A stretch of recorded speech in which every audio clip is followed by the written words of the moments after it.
North Korean leader Kim Jong Un seems set to meet with President Vladimir Putin on Russian soil. A US national security official says they're expected to discuss potential arms deals. But what can we expect from the talks?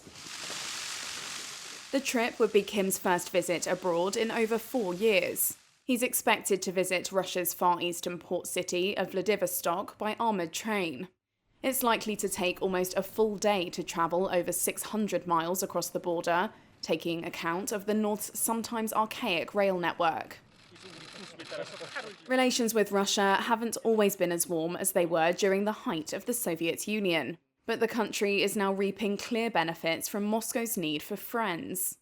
Since Kim first met Putin in 2019, Russia has opposed new sanctions on North Korea, blocking a US-led push and publicly splitting the UN Security Council. North Korea expert at Seoul's Kookmin University, Andrei Lankov, thinks Kim wants to emphasize a sense of Russian backing. Kim Jong Un will try to get some kind of economic assistance, politically motivated economic assistance from Russia. Maybe he will get some promises, but I don't think he will get much of real stuff because for Russia it's a rather marginal concern. So probably North Koreans should not expect to get much aid and assistance, but opportunity to make money by sending their workers overseas and maybe some limited military cooperation. But what is important is a show. The most striking sign of recent deepening ties came in July, when Russian Defense Minister Sergei Shoigu visited Pyongyang. He toured a weapons exhibit that included the North's banned ballistic missiles and saluted weapons as they rolled by during a parade. The war in Ukraine has likely strengthened recent ties between Russia and North Korea too. As Russia's isolation over the war has grown, analysts say it has seen increasing value in North Korea. Here's Patricia Lewis, the head of British think tank Chatham House's International Security Programme.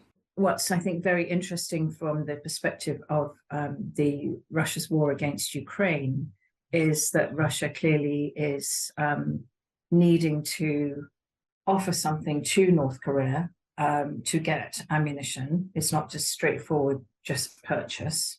And I would say as well that what we have seen too is that they're not getting what they need from China, which I think is very interesting.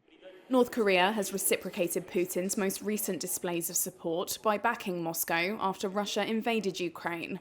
This is not going to reflect well on North Korea, and they will pay a price for this. The US accuses the North of providing arms to Russia, but it's unclear whether any deliveries have been made. Both countries deny those claims. The vast majority of North Korea's trade goes through China, but experts say Russia is a potentially important partner as well. Last year, Russia and North Korea restarted train travel for the first time since railway journeys were cut during the global health crisis. United Nations data also shows that Russia resumed oil exports to North Korea, the first such shipments reported since 2020. Moscow denies breaking UN sanctions, but Russian tankers have been accused of helping evade caps on exporting oil to North Korea. Russian officials have openly discussed working on political arrangements to employ thousands of North Korean labourers, despite UN resolutions that ban such practices. Russian officials and leaders in occupied regions of Ukraine have also hinted at having North Korean workers help rebuild war-torn areas.